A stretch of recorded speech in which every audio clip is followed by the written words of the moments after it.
આજે પોષી પૂનમ છે એટલે કે માં અંબાનો પ્રાગટ્યોત્સવ, જ્યાં સવારની મંગળા આરતીમાં ભક્તોનું ઘોડાપૂર આજે અંબાજી ખાતે ઉમટ્યું હતું, જેમાં ગુજરાત ફર્સ્ટના ચેરમેન મુકેશભાઈ પટેલ પણ આરતીમાં જોડાયા હતા। પોતાના પરિવાર સાથે મંગળા આરતીમાં જોડાયા મુકેશભાઈ પટેલ વર્ષોથી માતાજીના પરમ ભક્ત છે અને અંબાજી શક્તિ દ્વાર સુધી લાંબી લાઈનો આજે લાગેલી જોવા મળી। દૂર દૂરથી ભક્તો માતાજીના દર્શન કરવા માટે આજે પહોંચ્યા હતા। અંબાજી મંદિરને રંગબેરંગી ફૂલો અને લાઇટોથી શણગારવામાં આવ્યું છે। અન્નકૂટ શોભાયાત્રા, મહાશક્તિ યાગ સહિતના અનેક કાર્યક્રમો આજે યોજાયા।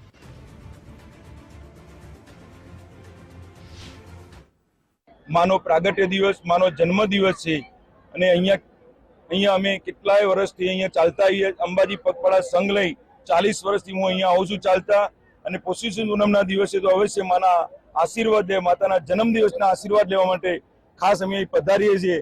તો અમારા પરિવારજનો અને લાખો લોકો માના દર્શને અહીંયા ખૂબ જ ભીડથી ઉમટી પડ્યા છે અને માની શક્તિ સનયની સાથે રહે છે, માની કૃપા રહે છે, માની ભક્તિ રહે છે। એવા ભાવથી લોકો માના દર્શન અને માના ચરણ સ્પર્શ કરવા માટે અહીંયા પધારી રહ્યા છે। આ અંબાજીના બહુ બધી સ્કૂલના નાના ફૂલડાઓ માતાજીને પ્રસન્ન કરવા અહીંયા જે મંડપ બંધાય છે ત્યાં નૃત્ય કરવાના છે।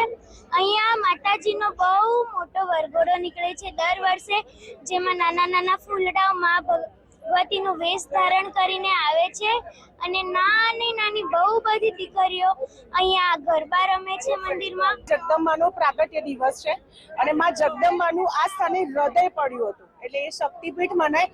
ગુજરાતના લોકો એટલે હૃદયથી કામ લે છે, ભલે ધંધો કરવામાં વેપારી હોય છે પણ હૃદયથી કામ એટલે લે છે આપવામાં। જેમ કે આ તમે ગુજરાત ફર્સ્ટ જેમના મુકેશભાઈ પટેલ, એ પોતે બી આજે બીજા બધા કોઈ હીરો હિરોઈન આવ્યા હોય તો બધી આખું મીડિયા પહોંચી જાય, પણ આવા સ્થાન પર બહુ ઓછા લોકો છે કે જે પોતાનું મીડિયા લઈને જાય, એટલે એમનો બહુ જ ખૂબ આભાર કે આવા સ્થાનમાં આટલા બધા રશની વચ્ચે તમે અહીંયા આવ્યા છો મીડિયા વાળા અને આને લઈ રહ્યા છો।